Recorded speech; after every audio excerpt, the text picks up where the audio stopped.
Bonjour, mon nom est Guy Le Seur, je suis installé au Paradou comme psychanalyste et je réalise aussi des collages surréalistes et oniriques que vous avez ici.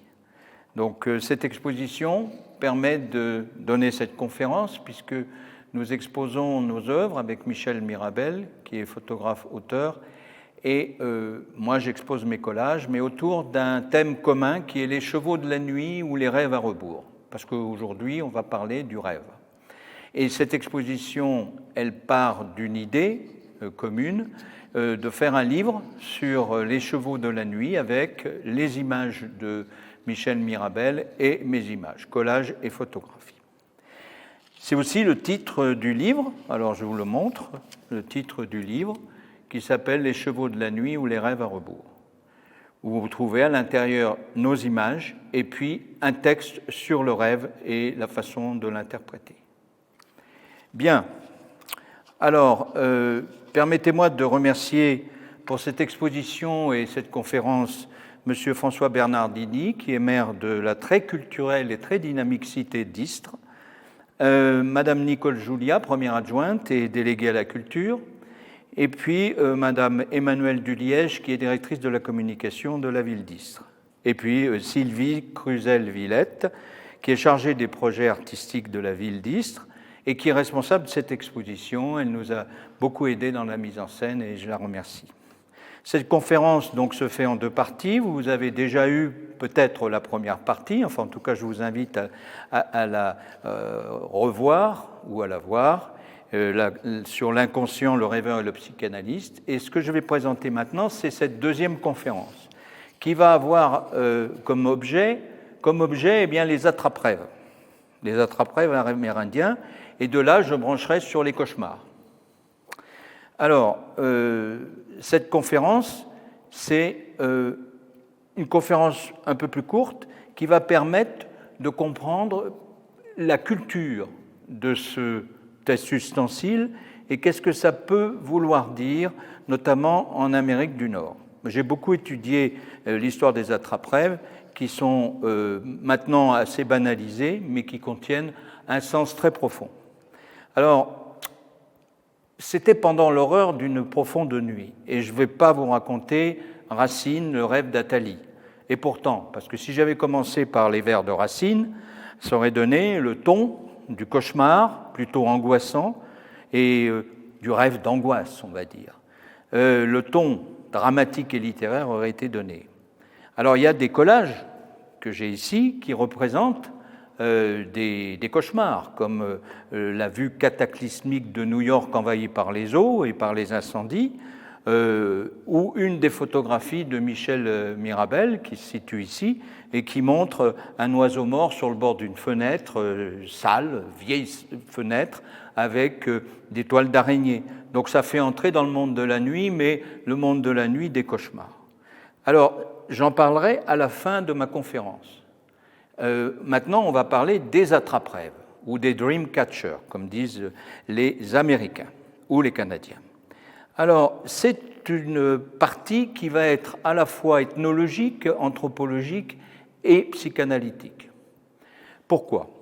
Parce que, d'abord, il faut dire que l'attrape-rêve, ça sert à quoi ? Ça sert à filtrer, c'est une raquette ou un filtre, un tamis, pour filtrer les rêves. Donc, les bons rêves rentrent par la plume et puis descendent le long de l'attrape-rêve et vont dans la tête du bébé amérindien, pour qu'il ait de bons rêves. Et les cauchemars sont arrêtés par le filet, en fait, butent contre le filet et seront détruits au matin au premier rayon du soleil. Voilà la fonction de l'attrape-rêve. Alors, il y a beaucoup de gens qui ne savent pas du tout ça, parce que c'est vendu dans toutes les boutiques en Extrême-Orient, à Bali, en Amérique, partout, mais on ne connaît pas forcément la signification. L'attrape-rêve, pourtant, est un objet très connu et qui a un passé et une histoire et une symbolique. Dans l'inconscient collectif, ça doit aussi exister, ce filtre. Les touristes qui l'achètent ignorent souvent qu'il y a une fonction. C'est pour eux un objet décoratif qu'on fixe au rétroviseur, ou on met sur la plage arrière du véhicule, ou on met en décoration avec des clochettes, alors ce qui est une hérésie, parce que si on veut que les enfants dorment bien, on ne va pas agiter des clochettes au vent. Donc les clochettes ont été rajoutées. Alors, ça se met dans la chambre des enfants. Bon, c'est amusant pour eux, et puis ça peut leur faire avoir de bons rêves. Alors on va étudier ça. En fait, il s'agit d'un objet rituel amérindien de très longue date, et je vais en expliquer l'histoire. Il a traversé les âges et il a gardé la forme initiale. Ici, voilà un attrape-rêve indien qui est soit cherokee, soit ojibwa. C'est dans le nord-ouest du Canada, nord-est du Canada, pardon. Il y a une plume d'aigle, une véritable plume d'aigle, celui-ci 1910, avec un filet à rêve et des plumes qui descendent. Donc les guerriers aussi indiens l'utilisaient pour le mettre dans leur coiffure, pour avoir des visions. J'en parlerai tout à l'heure. Bien. Alors, ça pose la question que j'ai déjà posée dans la première conférence. Est-ce que les rêves peuvent venir du dehors? Puisqu'il faut les attraper, ils flottent en l'air. Alors, j'avais déjà discuté ce point, et en tant qu'analyste, psychothérapeute, bon, bien sûr que ça vient de l'intérieur de la tête, mais en tant qu'anthropologue, il faut rester ouvert. Pour cette seconde conférence, on va soulever cette question. Où s'arrête la limite entre le dedans et le dehors? Parce qu'on fait partie de l'univers et on est poreux à l'univers. Donc l'attrape-rêve peut être un médium pour communiquer peut-être avec les esprits, peut-être avec les ancêtres. Bon, on va charger ça de fantasmes, bien sûr, mais pourquoi pas? Parce que dans de nombreuses cultures, la communication avec les ancêtres et avec les esprits existe, et elle est une croyance, mais qu'il faut respecter. Donc, la fonction originelle de l'attrape-rêve, c'est d'attraper les rêves qui flottent dans l'air de la nuit et de les trier en bons et mauvais rêves. Alors, cette épuisette à rêve, elle était fixée à l'anse des porte-bébés amérindiens depuis des lustres. Alors, c'est une petite raquette ronde d'environ 15 à 30 cm, ça dépend des tailles, et elle est formée par une branchette qui a été forcée, c'est du saule en général, en cercle. Et puis, sur ce cerceau, on a maillé un filet en coton ou bien en fibre d'autres plantes ou en tendons d'animaux. Ici, ce sont des tendons d'animaux. De cette sorte, ça fait un tamis rond et il y a des fines lanières qui pendent avec des perles en général pour que les rêves suivent le chemin. Aujourd'hui, il y a beaucoup de perles de bois, il y a ça fait verroterie, des perles de couleur, il y a des attrape-rêves en plastique, en métal, enfin c'est un peu n'importe quoi. Mais il semble que l'attrape-rêve vienne d'une tradition très ancienne. Alors, on va voir. Plusieurs légendes sont à l'origine de l'attrape-rêve. Je vais vous en citer une.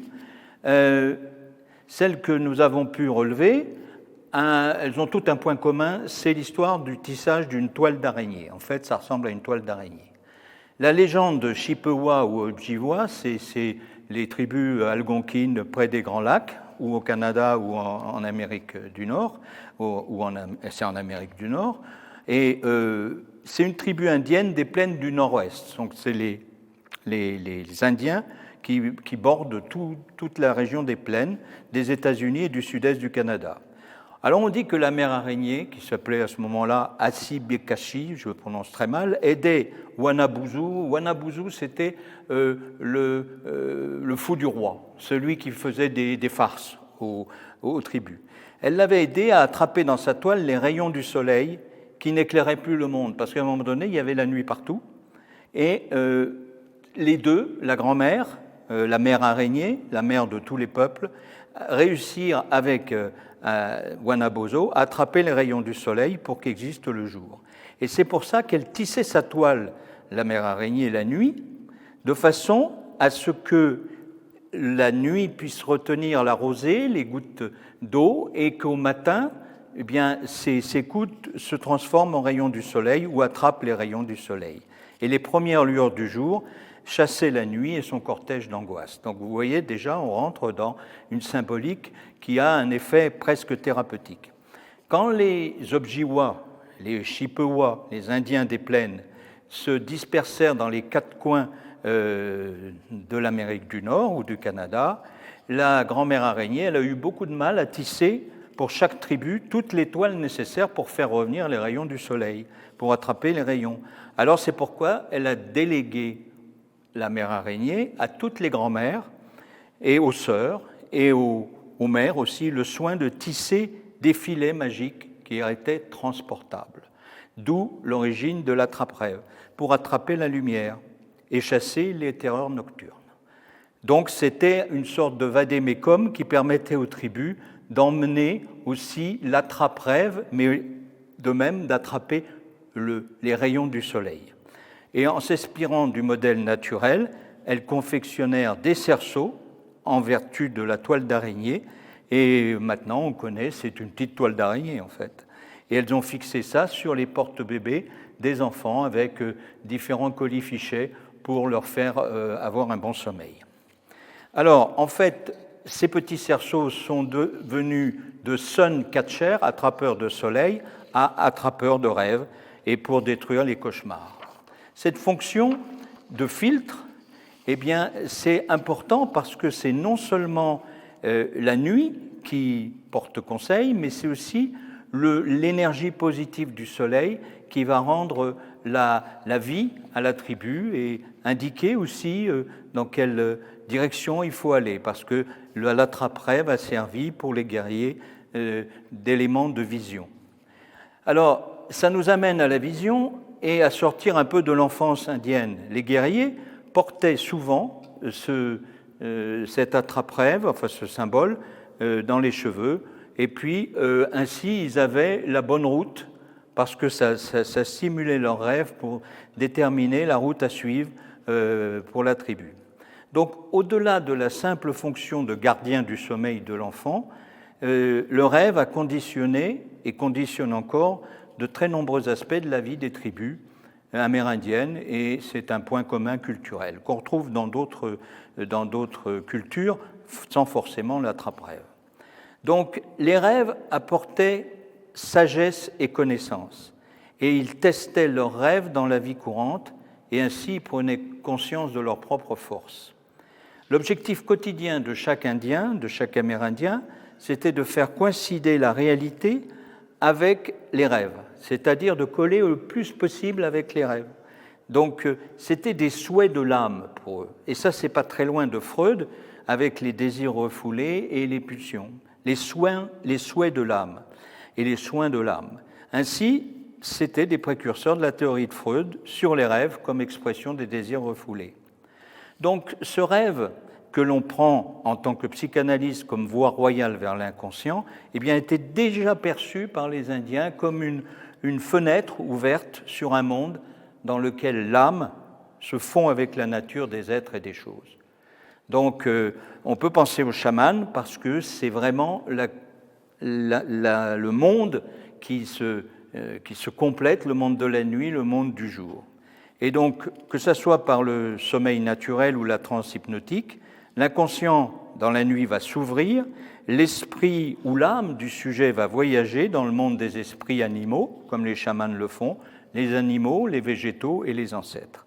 Et on peut en ramener des visions et des prophéties qui vont orienter la vie de la tribu. Donc vous voyez, ça peut aller très loin dans les symboles. Le problème n'est plus de savoir si les rêves viennent de l'intérieur ou de l'extérieur, c'est une fausse question. On sait que ça vient de l'intérieur, mais on peut imaginer que certaines personnes sont satisfaites avec l'explication comme quoi ça vient de l'extérieur. Eh bien, au milieu coulera une rivière. Le rêve, c'est un langage. C'est un message narcissique qui concerne la personne, et l'émetteur et le récepteur sont uniques et un. Dans d'autres cultures, le rêve est un message à transmettre, une vision pour le groupe. Vous voyez qu'il y a une combinaison, il y a une congrégation de faits qui, dans l'universel de la culture, se rencontrent. Alors, on a parlé de l'utilité du rêve et de son utilisation. On a dit dans la première conférence que les rêves faisaient partie de la vie, comme font partie non seulement la vie nocturne, mais aussi diurne. Et les peuples premiers, comme les Amérindiens, ont bien souvent anticipé sur nos concepts. Alors, j'ai deux autres exemples. Ça, c'est les Amérindiens du Nord. Mais en Amazonie, où me suis souvent rendu, tous les matins, quand on se réveille dans la forêt, sous la tente ou sous la hutte de branchage, on parle de ses rêves en buvant l'herba louisa, la tisane qui permet de préparer la journée. Ben, c'est un rituel matinal. En préparant la journée, on parle de ses rêves. Un autre exemple, pas d'utilisation des attrape-rêves, mais d'utilisation du rêve pour mener la vie quotidienne. Dans cette même forêt amazonienne qui se trouve en Équateur, près de Sarayaku, un petit village qui est à 100 km de toute habitation, il y a un chasseur qui s'était perdu et qui ne retrouvait pas le chemin de son village. Donc, de lassitude, il s'est endormi sous un grand arbre pour s'abriter de la pluie. Il pleut souvent en Amazonie. Et à ce moment-là, il arrivait à 2 tortues qui lui indiquaient le chemin. Et au matin, il s'est réveillé, il s'est souvenu de son rêve et il a marché sans but jusqu'à ce qu'à un moment donné, il voit 2 tortues, il les rencontre, il leur parle, il les suit et les tortues lui indiquent doucement, en marchant, dans la direction de son village. Donc ça, c'est un exemple, un conte, mais c'est un conte véritable. C'est arrivé vraiment à un Indien d'Amazonie. Alors on va terminer par les cauchemars, parce qu'il y a une transition. C'est les bons rêves, c'est les cauchemars. L'attrape-rêve trie ces 2 formes de rêves. Donc ceux qui sont bloqués dans l'attrape-rêve, restent dans les filets et détruits au matin par les rayons du soleil, eh bien ces cauchemars, c'est un problème qu'on rencontre assez souvent en France et ailleurs, puisque 7% de la population est atteinte de cauchemars. Alors, le lit devient une terre d'angoisse au lieu d'une terre de repos. Et c'est surtout quand les cauchemars sont chroniques. Alors, ils ont une incidence sur notre humeur, et on peut ressasser le souvenir d'un cauchemar pendant des jours et ruminer. C'est un calvaire, et comme on dit, un vrai cauchemar. Alors, les cauchemars, c'est une vraie plaie et une maladie. Les cauchemars sont quand même des rêves. Il y a peu de désir dedans, mais c'est la mise en scène d'images négatives et qui ne sera pas contrebalancée par des émotions ou des images positives. Alors, je rappelle, parce que je l'ai fait dans la première conférence, mais que les rêves sont le fait du cerveau, qui, loin d'être au repos pendant la nuit, il est en ébullition, il accomplit un travail de régulation de nos émotions, de nos ressentis et du remaniement de nos désirs. Mais simplement, le rêve contient toujours, le rêve en tant que tel, une certaine dose de négatif et de positif. Et finalement, le travail du rêve passe à la moulinette tous ces éléments. Dans le cas du cauchemar, il y a une invasion d'images négatives, c'est beaucoup trop, et le cerveau n'est pas capable de faire cette cuisine ou cette lessive et de digérer les émotions qui vont rester bloquées. Ces ruminations vont prendre des formes négatives et angoissantes, même dans la journée. Alors que le sommeil devrait être réparateur et on devrait faire de bons rêves, eh bien, il y a ces sacrés cauchemars. C'est un peu comme un système digestif de ruminants où vous passez quelque chose, vous êtes affecté par un mot, par une attitude verbale ou physique dans la journée ou une annonce préoccupante, et vous ruminez ça pendant un certain temps. Et puis vous le ruminez encore dans la nuit. Et puis vous repassez ça à la moulinette constamment. Donc, c'est cauchemar en cuisine, si vous voulez. Il y a beaucoup d'émissions qui pourraient être faites sur ce sujet. C'est des aliments qui seraient mal digérés. Bien sûr, c'est des aliments mentaux qui sont mal digérés et qui sont constamment resservis. On resserre la soupe du cauchemar avec les images émotionnelles négatives. Et ça va, bien sûr, avec le mauvais sommeil. Alors, c'est quand on a subi un stress important, un deuil, que ces cauchemars apparaissent. C'est porteur d'angoisse et de signes physiques désagréables. Ce qui pose un problème, ce n'est pas le cauchemar occasionnel qu'on a tous et qui peut être bloqué par l'attrape-rêve, mais c'est quand ceux-ci reviennent, quand ceux-ci, suite à un traumatisme violent, arrivent à un état de stress post-traumatique. Alors, comment les faire cesser, ou plutôt les remplacer ? Eh bien, je vais terminer par ça, parce qu'on a préparé pour le congrès du sommeil il y a 2 mois une présentation, un poster qui a été accepté sur comment remplacer les cauchemars par des rêves plus sereins. Alors, vous vous rendez compte le niveau de promesse. Eh bien, c'est possible, et il y a même un livre qui est sorti de Benjamin Putois, qui est docteur en psychologie, qui a écrit Manuel de guérison des cauchemars, un livre très sérieux. Et la méthode, elle est inspirée de la répétition d'imagerie mentale. Alors, on va simplement dire comment faire, écrire les mots-clés de son cauchemar sur un papier. Par exemple, je suis à un arrêt de bus, c'est la nuit, il y a des phares, il pleut, il y a une voiture noire qui me poursuit en voiture et je vais traverser la forêt pour aller chez moi. Il y a un bruit derrière moi et il va me renverser et je me réveille. Typique cauchemar de poursuite. On va essayer d'inventer un nouveau scénario. On écrit le nouveau scénario qui part du même, c'est le même départ, mais le climat est beaucoup plus serein. C'est le jour ou c'est le matin, il y a des personnes gentilles, un environnement calme et apaisant, et beaucoup plus de fantaisie. Et on va l'écrire, cette histoire, pas trop compliquée. C'est un arrêt de bus, on écrit. C'est la nuit ou le jour, il y a une voiture qui s'arrête en décapotable, en Lego, elle est faite en Lego, bon c'est un peu bizarre, mais... Et ça c'est la voisine que vous connaissez. Elle vous propose de vous ramener chez vous, il fait bon, on traverse une forêt très agréable, qui sent très bon, et on arrive chez nous, et là, on lui offre à boire. Donc ce rêve s'est transformé en rêve plus serein. Vous visualisez bien cette scène, vous relisez ce que vous avez écrit, vous la répétez plusieurs fois avant de vous coucher, et sans la changer. Et puis là, vous tâchez de l'oublier. Alors, en vertu du phénomène inconscient qui consiste à plus on cherche à oublier, plus ça revient, eh bien vous avez des chances que ça revienne dans la nuit ou plus tard. Ça, c'est vraiment pratiquement scientifique. C'est un scénario substitutif du rêve, du cauchemar, qui peut arriver dans les nuits suivantes. Donc, je n'ai pas vraiment de statistiques, mais on sait que ça peut arriver et ça peut résoudre pas mal de problèmes. En fait, c'est basé sur la capacité du cerveau à apprendre un scénario et à le répéter avec des images associées. Ce que j'ajoute, moi, dans cette approche de procédure, c'est l'oubli volontaire, de façon à ce que ça s'inscrive dans l'inconscient. Alors, ainsi, on fait de l'imagerie mentale inversée, avec une image sereine, et on oublie volontairement.